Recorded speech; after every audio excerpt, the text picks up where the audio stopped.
Hello दोस्तों, स्वागत है आपका आपकी YouTube channel Priya G S academy में। हम कर रहे हैं करंट अफेयर सीरीज़, महत्वपूर्ण आने वाली बीपीएससी 72वीं, यूकेपीसीएस, यूपीपीसीएस या अन्य मुख्य परीक्षाएं जो महत्वपूर्ण हो सकती है। वीडियो उन सभी के लिए। आइए आज देखते हैं भारत सेशल्स। ऑलरेडी मैं इंटरनेशनल रिलेशंस में बहुत सारे टॉपिक्स करवा चुकी हूँ इस किताब के। ये किताब जो आँख वाली ई दृष्टि होती है उसकी करंट अफेयर्स की पीडीएफ आप किसी भी साइट से जाके डाउनलोड कर सकते हैं। जैसे मैंने डाउनलोड करी है जॉइंट पीसीएस नोट्स, इसके टेलीग्राम चैनल भी है, आप वहाँ से डाउनलोड कर सकते हैं। भारत सेशल्स गणराज्य के राष्ट्रपति डॉक्टर पैट्रिक हार्वी ने 5 से 10 फरवरी 2026 तक भारत की राजकीय यात्रा की।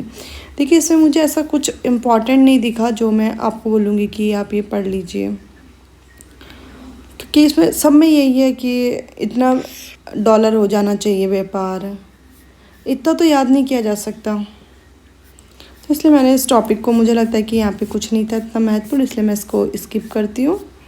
अगर आपको महत्वपूर्ण लगे तो एक बार आप अपनी नज़र से देख सकते हैं। अगला है भारत मलेशिया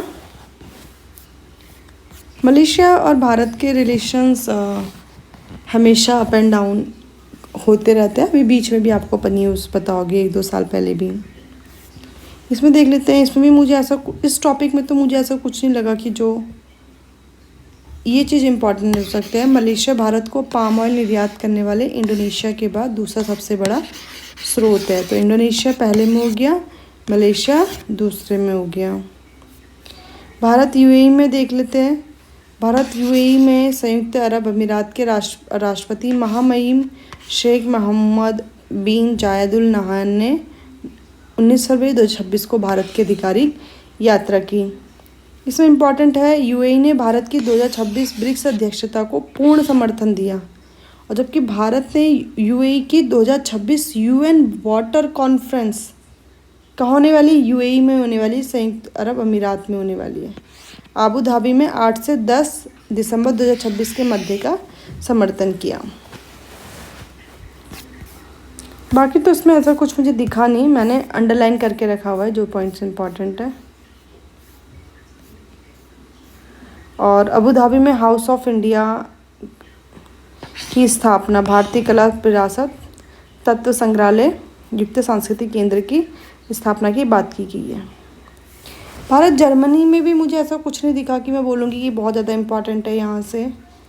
इसमें भी जर्मनी के चांसलर फ्रेडरिक मर्ज 12 से 13 जनवरी 2026 को भारत जर्मनी रणनीतिक साझेदारी के 2025 के 25वें वर्ष पूरे होने पे और 2026 में राजनीतिक संबंधों में 75 वर्षों के अवसर पर महत्वपूर्ण रही। ये चीज़ इंपॉर्टेंट है कि भारत जर्मनी के राजनयिक संबंध जो डिप्लोमेटिक रिलेशंस उसको 75 ईयर्स हो गए और भारत जर्मनी रणनीतिक साझेदारी के 25 वर्ष हो गए। इस आधार पे ये टॉपिक इंपॉर्टेंट हो सकता है। और चांसलर कौन जर्मनी के, फ्रेडरिक मर्ज। अहमदाबाद में चांसलर मर्ज का स्वागत किया गया। दोनों ने साबरमती आश्रम में श्रद्धांजलि अर्पित की और विश्व प्रसिद्ध पतंग उत्सव में भाग लिया।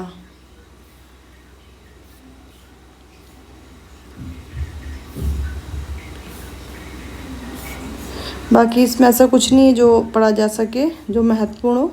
देखिए, ये पॉइंट फिर आ गया, गुजरात के लोथल में राष्ट्रीय समुद्री विरासत परिसर के विकास हेतु एमओयू। सब में सेम ही होता है। देखो, खेलों में सब सहयोग हो जाएगा, दूरसंचार क्षेत्र में सहयोग, जेडीआई सहयोग हो जाएगा। भारत जॉर्डन में भी मुझे ऐसा कुछ नहीं दिखा जो बहुत ज़्यादा महत्वपूर्ण हो। इथोपिया में अवार्ड मिला था नरेंद्र मोदी जी को, ग्रेट ऑनर निशान ऑफ इथोपिया। ऑलरेडी इथोपिया लिखा हुआ है तो आप समझ ही जाएंगे। भारत ओमान, एक बार देख लेते हैं। भारत ओमान राजनीतिक संबंधों के 70 वर्ष पूरे होने का अवसर पर ये विशेष यात्रा रही है। और भारत ओमान व्यापक आर्थिक साझेदारी समझौता CAPA हस्ताक्षरित होना इस यात्रा का मुख्य परिणाम रहा। यह समझौता 1 जून 2026 से लागू हो गया है। ओमान के सुल्तान हैतम बिन तारिक ने प्रधानमंत्री मोदी को ओमान का सर्वोच्च नागरिक सम्मान order of Oman, already Oman लिखा हुआ है तो आप पहचान जाओगे कि कहाँ का है ये अवार्ड। इसमें इतना ही इम्पोर्टेंट है, बाकी एमओयू सबका देखो सेम है। लोथल के राष्ट्रीय समुद्री परिसर, कृषि संबंध क्षेत्र में एमओयू, उच्च शिक्षा के क्षेत्र में, बाजरे के क्षेत्र में सीपा, ये चीज़ें नॉर्मल पॉइंट्स से, कॉमन पॉइंट्स हैं। इसमें अगर आएगा तो सही आप लगा पाओगे, मुझे तो इतनी उम्मीद है आप लोगों से। Bharat Angola, Bharat Botswana important है। भारत बोत्सवाना वर्तमान में इम्पॉर्टेंट क्यों है? क्योंकि चीता जो कार्यक्रम है भारत का, उसमें थर्ड देश बोत्सवाना बना है जहाँ से चीता को प्राप्त किया गया है, इसलिए इम्पॉर्टेंट है। राष्ट्रपति द्रौपदी मुर्मू ने 11 से 13 नवंबर 2025 के मध्य बोत्सवाना की राजकीय यात्रा करी। और राष्ट्रपति गोबो रोन, बोत्सवाना की कैपिटल है गाबो रोन, और बोत्सवाना के राष्ट्रपति डूमो गिडियन बोका। ठीक है, इम्पॉर्टेंट है। देखो, प्रोजेक्ट चीता के तहत सहयोग की सहमति दी है। बोत्सवाना से भारत आए 9 चीते 28 फरवरी 2026 को कूनो नेशनल पार्क के मध्य प्रदेश में पहुंचे। 2 तो यह है Kuno MP, Kuno national park है मध्य प्रदेश में। कूनो नेशनल पार्क में अभी चीते कहाँ से लाए गए हैं? बोत्सवाना में। अभी पूछा जाएगा, ऐसे प्रश्न बन सकता है कि कूनो नेशनल पार्क में आ रहे चीते किस राष्ट्र से आ रहे हैं, तो बोत्सवाना है। तो कूनो का ऐसे बोलो, कहो नो बॉस को, मतलब बॉस को ना नहीं कर सकते हम किसी काम के लिए। बॉस बोलेगा कि हमारा ये काम करो, ये काम करो, ये काम करो, तो हमको सारा काम करना पड़ेगा बॉस का, क्योंकि बॉस क्या करेगा, अदरवाइज फायर कर देगा, जॉब की अपॉर्चुनिटी आपके हाथ से निकल जाएगी। तो कूनो मतलब नो नहीं कह सकते बॉस को। कूनो नेशनल पार्क में चीते क्या आ रहे हैं? बोत्सवाना से।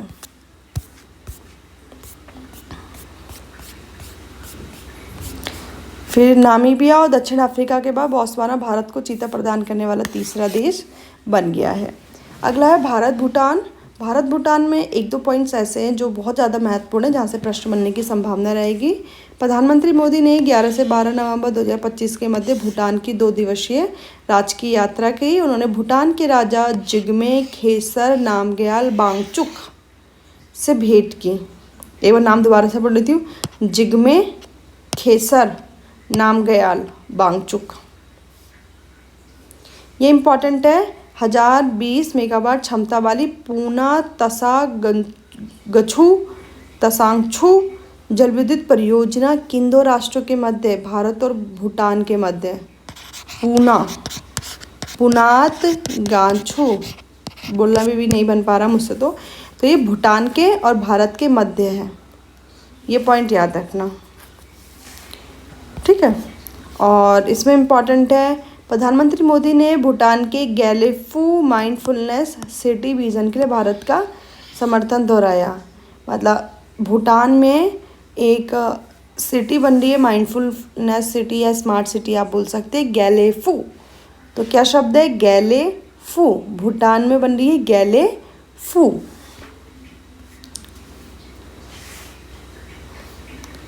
ठीक है, ये 2 पॉइंट्स यहाँ से इम्पॉर्टेंट है। भारत देखिए, सितंबर 2025 में गैलीफू कोकराझार असम तथा समस्या बानर हाट रेल लिंक परियोजना पे समझौता ज्ञापन हुआ है। भारत ब्रिटेन इम्पॉर्टेंट हो सकता है। जून 2026 में फ्रांस में 52वें G7 सम्मेलन में से इतर हुई पीएम नरेंद्र मोदी की और पीएम कीर स्टारमर की बैठक में भारत यूके CETA को 15 जुलाई 2026 से लागू करने की घोषणा की गई है। ये इम्पॉर्टेंट है। भारत ब्रिटेन के मध्य जो एग्रीमेंट हुआ है, comprehensive economic and trade agreement, उसको 15 जुलाई 2026 से लागू किया जा रहा है।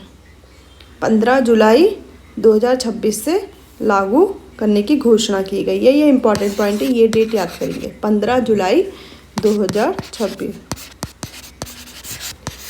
ठीक है, 26 जुलाई को हमारा पेपर है आप लोगों का, तो 26 जुलाई को पेपर है और 15 जुलाई को घोषणा की गई है, मतलब लागू करने की घोषणा की गई। इस हिसाब पे महत्वपूर्ण पॉइंट बन सकते हैं। बाकी इसमें ऐसा कुछ नहीं है कि पढ़ेंगे, मतलब बहुत नॉर्मल से पॉइंट्स हैं।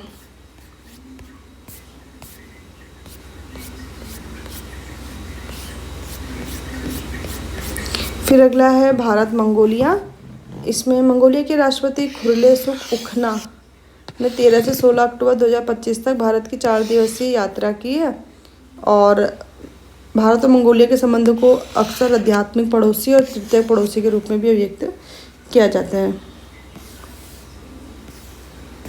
बाकी इसमें ऐसे तो कुछ इम्पोर्टेंट नहीं लगा मुझे।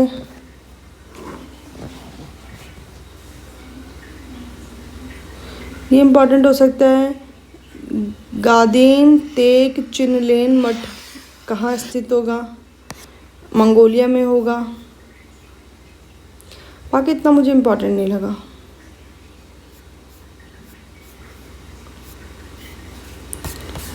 भारत मॉरिशस में भी इतना कुछ इम्पोर्टेंट नहीं लगा मुझे।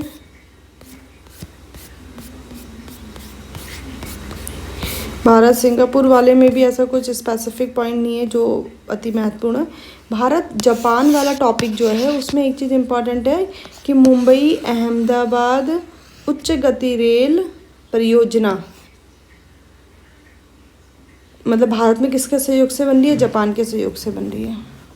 ये इम्पॉर्टेंट, मुंबई अहमदाबाद उच्च गति रेल परियोजना के महत्व को रेखांकित करते हुए इसका संचालन शीघ्र सुनिश्चित करने और 2030 के दशक तक प्रारंभ में E10 सीरीज शिकानचेन को भारत में लाने की सहयोग पे सहमति व्यक्त की गई है। ये दारुमा गुड़िया इम्पॉर्टेंट थी। प्रधानमंत्री मोदी को ताकासाकी गुमना स्थित सोरिनजन दारुमा जी मंदिर के मुख्य पुजारी सेशी हिरोस ने एक दारुमा गुड़िया पेश की थी। दारुमा गुड़िया का मतलब साहस, इस तरह से कुछ था। जापान में दारुमा परंपरा कांचीपुरम से आए प्राचीन भारतीय बौद्ध भिक्षुक बोधि धर्म जापानी नाम दारुमा दाइसी की विरासत पर आधारित है। वो पॉइंट इम्पॉर्टेंट हो सकता है। बाकी इसमें सारा बिल्कुल नॉर्मल से पॉइंट्स हैं और इतना आप पढ़ भी नहीं सकते।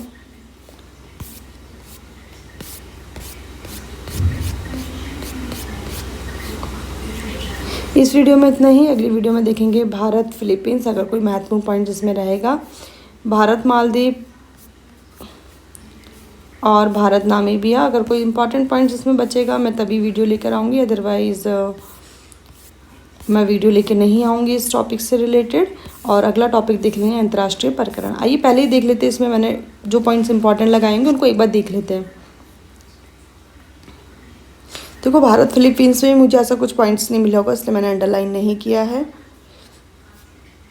और 2025 में यात्रा करी है और संयुक्त संस्मरणक डाक टिकट जारी किया था जिसका डिज़ाइन दोनों देशों के राष्ट्रीय पुष्पों कमल और संपागिता अ वैरायटी ऑफ जैस्मिन को दर्शाता है, जो 75 वर्षीय मित्रता का प्रतीक है। भारत और फिलीपींस टॉपिक इम्पॉर्टेंट रहेगा किस आधार पे, जब यहाँ पे फिलीपींस में बहुत सारी राष्ट्रीय आपदाएं बोल रही हूँ, नेचुरल डिजास्टर्स बहुत सारे आए हैं, भूकंप आया है या कोई ज्वालामुखी विस्फोट हुआ है जैसे मिंडानाओ करके कुछ था नाम, तो उस आधार पे ये चीज़ इम्पॉर्टेंट है।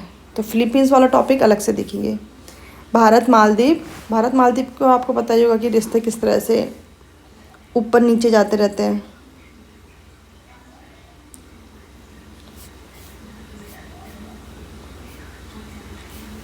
और इस टॉपिक में यहाँ पे तो ज़्यादा कुछ महत्वपूर्ण नहीं लिखा है कि प्रधानमंत्री नरेंद्र मोदी ने 25 से 26 जुलाई 2025 को मालदीव की राजकीय यात्रा की और 60वें स्वतंत्र दिवस समारोह में गेस्ट ऑफ ऑनर के रूप में भाग लिया। मोदी जी ने और पड़ोसी पहले और विजन महासागर नीतियों के अनुरूप मालदीव के संबंधों को अधिक प्रकट करने की प्रतिबद्धता दोहराई है। आपको पता है कि 1-2 साल पहले या 2-3 साल पहले मालदीव के साथ भारत के रिलेशंस बिल्कुल डाउन चले गए थे। वहाँ की मिनिस्टर ने कुछ बोल दिया था और वहाँ के जो नेता थे उन्होंने भारत के खिलाफ कुछ बोला था, चाइना के पक्ष में थे। तो अब कहीं ना कहीं रिश्ते बदलते हुए जा रहे हैं। इसमें इतना ही इम्पॉर्टेंट था आई थिंक कि इससे ज़्यादा करना भी सही नहीं रहेगा। एक बार ये देख लेते हैं कि मोदी जी को एक अवार्ड और मिला था यहाँ पे,